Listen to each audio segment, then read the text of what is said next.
Hola, hoy nos metemos de lleno en un material súper interesante, unas grabaciones de clases universitarias sobre fundamentos del psicoanálisis. Es casi como estar ahí, ¿no? Escuchando la teoría y también las preguntas que surgen. La misión hoy es, bueno, sacar las ideas principales, lo más potente que se elijo en esas clases. ¿Qué es la represión en serio? ¿Cómo funciona eso del narcisismo? O el caso Schreber, ¿qué nos dice de la psicosis? Y bueno, ni hablar del masoquismo o la angustia. Vamos a meternos en esa maquinaria psíquica de Freud, cómo se debatió ahí. Sí, y lo bueno de usar grabaciones de clase es eso, ¿viste? Capturan el momento del aprendizaje, las dudas de los estudiantes, sus conexiones. Creo que eso ayuda mucho a entender. Son temas complejos, claro que sí, pero vamos a buscarle la vuelta para que quede claro. La definen como un destino de pulsión, pero ¿qué quiere decir eso en el fondo? Parece que es cuando la satisfacción de algo trae más displacer que placer, ¿no? Exacto, pero ojo, hay que diferenciar bien. Una cosa es la represión consciente, que es, bueno, decir, esto no lo quiero o no lo hago y punto, voluntario. Ajá. Pero la represión inconsciente, que es el mecanismo clave en Freud, eso es otra cosa. No es una decisión simple. Es un proceso psíquico mucho más complejo y necesita que ya exista una separación clara entre inconsciente y preconsciente consciente. No nacemos con eso. Entiendo. O sea, no es simplemente esconder algo, es un sistema que se arma. Y acá viene algo que me pareció súper interesante de las clases. Como que la represión tiene tres fases o momentos. Mm, Una base, la represión primaria o fijación, que digamos prepara el camino. Después, la represión propiamente dicha. Ahí, la idea, la representación que no toleramos, se separa de la emoción y ¡zas! Al inconsciente. justamente. Y el tercer momento es clave, define mucho la neurosis, el retorno de lo reprimido. Porque, y esto lo recalcan bastante en las clases, la represión nunca funciona al 100%. Siempre falla un poco. Exacto. Siempre falla parcialmente. Y eso que reprimimos busca volver, busca salir a la conciencia, pero claro, disfrazado. ¿Y cómo vuelve? Y bueno, a través de los sueños, los lapsus al hablar, los actos fallidos, los chistes. Y por supuesto, los síntomas. Ahí está. El síntoma como un mensaje oculto. Y otro punto que me voló la cabeza de las grabaciones. Solo se reprime la idea, la representación. Pero la emoción, el afecto, eso no. No, el afecto no se reprime. Se suelta, se va para otro lado, al cuerpo, generando un síntoma conversivo, o se pega algo de afuera y arma una fobia, o queda dando vueltas como una obsesión. El sentimiento siempre se las arregla para salir. Tal cual. El afecto es como energía libre buscando dónde meterse. Y para mantener esa idea original bien guardada, el aparato psíquico tiene que gastar energía. Es lo que Freud llama contrainvestidura. Ajá. Imagínate como poner un guardia en la puerta del inconsciente. Ese guardia, que puede ser el síntoma, consume recursos psíquicos. Por eso mantener las represiones es agotador. Claro, tiene lógica. Como guardar secretos energéticos, te desgasta. Y hablando de cómo aparece esto, en las clases dieron un ejemplo genial de un lapsus. Ah, a ver. Alguien que no tenía muchas ganas de juntarse con una colega y, al coordinar, le dice, mira, justo estoy al pedo en tal horario. Tremendo. Excelente. Ese estoy al pedo, que jamás lo dirías conscientemente así, ¿qué revela? El deseo de fondo. No me interesa mucho verte, solo si no tengo nada mejor que hacer. Es un lapsus linguae, un error al hablar. Claro. Si en vez de decirlo sin querer le hubiera tirado el café encima, bueno, eso sería un acto fallido, un error en la acción. Pero en ambos casos es el inconsciente que se filtra, que burla la censura y muestra algo del deseo. Fascinante como secuela. Y esto nos lleva directo a la estructura de la mente, ¿no? Esa que reprime y deja escapar cosas. En las clases hablan del yo, que se forma desde el ello, como una capa en contacto con la realidad. Incluso un alumno preguntó si el yo tiene partes inconscientes. Muy buena pregunta esa. La segunda tópica de Freud, ese mapa que arma después, nos ayuda a verlo. Tenemos el ello, que es puro inconsciente, la fuente de las pulsiones buscando descarga ya, el principio de placer. Ujú. Luego el yo, que sale del ello para negociar con el mundo, ¿no? El principio de realidad. Y sí, tiene partes conscientes, la percepción, el pensar, y partes inconscientes. Ahí están los mecanismos de defensa, como la represión, la resistencia que aparece en análisis. ¿Y el tercero? Y el superyo, el heredero del Edipo, digamos. Es nuestra conciencia moral, los ideales, la voz de la autoridad internalizada, de los padres, de la cultura. O sea que el pobre yo está ahí haciendo malabares entre lo que pide el ello, lo que exige el superyo y lo que permite la realidad. ¡Qué complicado! Dijeron en clase que el pensamiento es una función del yo clave para eso, ¿no? Para poder frenar el impulso, planificar, demorar. Exacto, como un ensayo interno. Es una función adaptativa esencial. Y en cómo se forma este yo, el narcisismo juega un papel central. Las clases distinguen muy bien el narcisismo primario. Ajá. Que es esa etapa inicial, totalmente normal y necesaria, donde el bebé es el centro del universo. Se siente amado sin condiciones por quienes lo cuidan. Su majestad el bebé, decía Freud. Es el tiempo del yo ideal donde alcanza con ser. ¿Y el narcisismo secundario? Suena a algo que viene después. Claro, es cuando la libido, la energía amorosa que habíamos puesto afuera, en otras personas, en metas, vuelve hacia el propio yo. Y acá ya no basta con ser, hay que hacer algo para cumplir con el ideal del yo. El ideal del yo. Sí, esa instancia que se arma con la influencia de los padres, maestros, la cultura. Como que buscamos cumplir ese ideal para recuperar, de alguna manera, ese amor total del narcisismo primario. ¿Se entiende? Sí, sí. Y dieron ejemplos de cuando la libido vuelve el yo. Cuando uno se enferma y solo piensa en su cuerpo, o en la hipocondría. Hasta en el enamoramiento, que parece que uno se desdibuja un poco. Y bueno, en la psicosis, claro, donde la ruptura con la realidad es mayor y la libido se retrae masivamente al yo. Correcto. Y un punto clínico interesante que surgió, a veces un adulto con un narcisismo muy, digamos, problemático, puede estar mostrando que hubo fallas en cómo se armó ese narcisismo primario, como un yo frágil que necesita esa sobreinversión para sostenerse. ¡Qué interesante! Y esto me hace pensar en otro tema fuerte, la angustia. En las clases la separaban bien del miedo, que tiene un objeto claro, miedo a las arañas, a volar, y de la tristeza. La angustia es más corporal, ¿no? Una sensación difusa, que oprime, pero no sabes bien por qué. Exactamente. Es un afecto clave en psicoanálisis. Freud habla de dos tipos principales. Primero, la angustia automática o traumática. Es la respuesta original del psiquismo frente a un exceso que desborda, que no se puede procesar. El ejemplo clásico es el trauma del nacimiento, o cualquier situación de desamparo total donde no hay palabras, no hay representaciones para entender qué pasa. Es como una crisis, un ataque de pánico, digamos.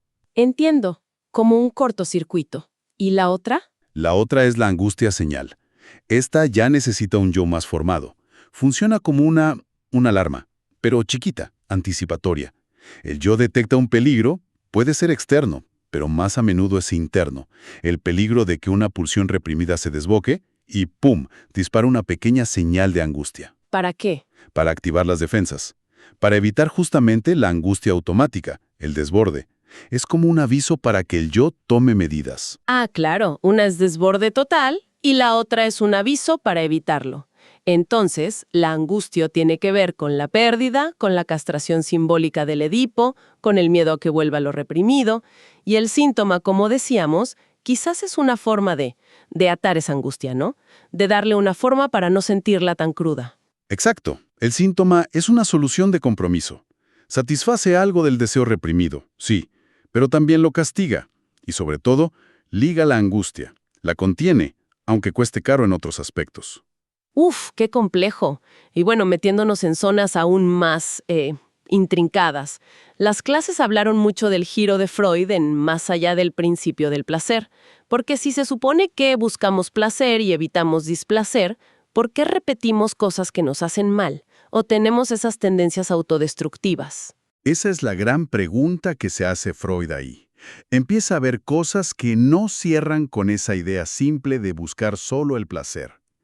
Ya hablamos del principio de realidad, que nos fuerza a renunciar a satisfacciones inmediatas, pero introduce dos ideas más fuertes, la compulsión a la repetición y la pulsión de muerte. La compulsión a la repetición. Recuerdo que la veían en los soldados con neurosis de guerra, que revivían el trauma una y otra vez en sueños o flashbacks.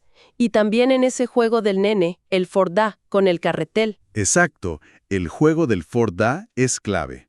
El nietito de Freud tiraba y recogía un carretel, diciendo algo como Fort, se fue, y da, acá está. Freud no lo ve solo como un juego para divertirse, lo interpreta como un intento activo de dominar la angustia que le causaba la ausencia de la madre. ¿Cómo sería eso? ¿Te fue displacentero o angustiante? ¡Wow! ¡Qué lectura profunda de un juego tan simple! Y después está la otra, la pulsión de muerte, Thanatos, que admitieron en clase es más especulativa, más difícil de agarrar. Una tendencia a volver a lo inerte, a la tensión cero. Sí, es una hipótesis. Límite, podríamos decir. Freud postula que hay algo en todo lo vivo que tiende a volver a un estado anterior, inorgánico, de quietud total. Es una fuerza silenciosa, desorganizadora. Se opone a la pulsión de vida, Eros. Eros. Eros es la que busca unir, crear lazos, complejizar, conservar la vida. Se ve en la libido, en el amor, en construir cosas. Y un detalle interesante que surgió. Eros, la pulsión de vida, parece que se alimenta mucho del deseo del otro, del cuidador, hacia el bebé. Entiendo. Entonces la compulsión a repetir estaría más del lado de Thanatos, de eso no ligado, de lo traumático que insiste una y otra vez hasta que se pueda simbolizar. Exactamente. La repetición que enferma es señal de algo no elaborado. Poder hablarlo, historizarlo, darle un lugar en la propia historia, eso es lo que podría romper ese circuito. Y acá podemos enganchar con el masoquismo. Uf, el masoquismo. Freud lo piensa como una manifestación de la pulsión de muerte, pero que se vuelve contra el propio yo y, fundamental, queda ligada por Eros, se erotiza. El sufrimiento se transforma en fuente de una satisfacción, bueno, paradójica. Sí, mencionaron tipos. El erógeno ligado al dolor físico, el femenino con fantasías de ser sometido que no es solo de mujeres, aclararon. Y el moral, esa necesidad de castigo inconsciente, el autosabotaje constante. Hasta hablaron de un masoquismo primario, como si todos tuviéramos algo de eso. Es una idea fuerte, ¿sí? Que hay una tendencia original al sufrimiento que después se va modulando. Pasando a otro concepto que también tiene que ver con repetir patrones, pero en las relaciones. La transferencia. En las clases dijeron que es clave en el análisis. Es como revivir el pasado con el analista. Básicamente, sí. Es poner en acto ahí, con la figura del analista, los modos de sentir, de desear, de relacionarse, que uno aprendió en la infancia, sobre todo con papá y mamá, o quienes cumplieron esas funciones. Es como proyectar esos moldes viejos en la relación nueva. Claro, y eso pasa en todos los vínculos importantes, pero en el análisis se convierte en la herramienta principal para trabajar, y a la vez puede ser el mayor obstáculo. ¿Obstáculo por qué? Porque el paciente empieza a tratar al analista como trató o quiso tratar a sus figuras parentales, con amor, con odio, con demandas. Se habla de transferencia positiva, sentimientos tiernos o eróticos, y negativa, hostilidad, resistencia. Y del otro lado está la contratransferencia. La del analista. Claro, las respuestas emocionales inconscientes del analista frente al paciente. Es clave que el analista la pesque y la maneje, para poder mantener la neutralidad y no actuarla. Entiendo, el analista no tiene que entrar en ese juego, sino usarlo para entender. Bueno, y para ir cerrando este recorrido tan intenso, llegamos al famosísimo complejo de Edipo. Lo ubicaban en la etapa fálica, entre los 3, 5 años más o menos, cuando los chicos empiezan a full con las preguntas sobre los genitales, las diferencias. Es el gran nudo, el organizador del deseo humano para Freud. Se trata de ese triángulo de amor y odio con las figuras parentales. Deseos hacia el progenitor del sexo opuesto, rivalidad con el del mismo sexo. Fantasías muy intensas que generan mucho conflicto interno. Y es importante entenderlo en términos de funciones, materna, paterna, la ley, más que las personas biológicas en sí. ¿Y cómo se sale de ese desembrollo? Las clases hablaban de la amenaza de castración como el motor principal. El miedo a perder algo valioso, el pene real o simbólicamente, es lo que empuja a reprimir esos deseos prohibidos. Exactamente. Esa represión es la que funda el superyo, como decíamos antes. La internalización de la ley, de la prohibición del incesto. Y también impulsa las identificaciones. Quiero ser como papá o como mamá. Eso marca el final del Edipo y da paso a la latencia, una etapa como de más calma hasta la pubertad.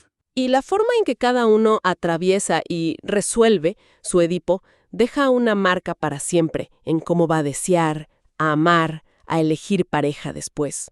Aunque, bueno, también se dijo que algunas ideas de Freud sobre las diferencias nenené después se discutieron mucho, ¿no? Sin duda. La teoría psicoanalítica siguió evolucionando, y hay críticas válidas a ciertas interpretaciones, como la envidia del pene.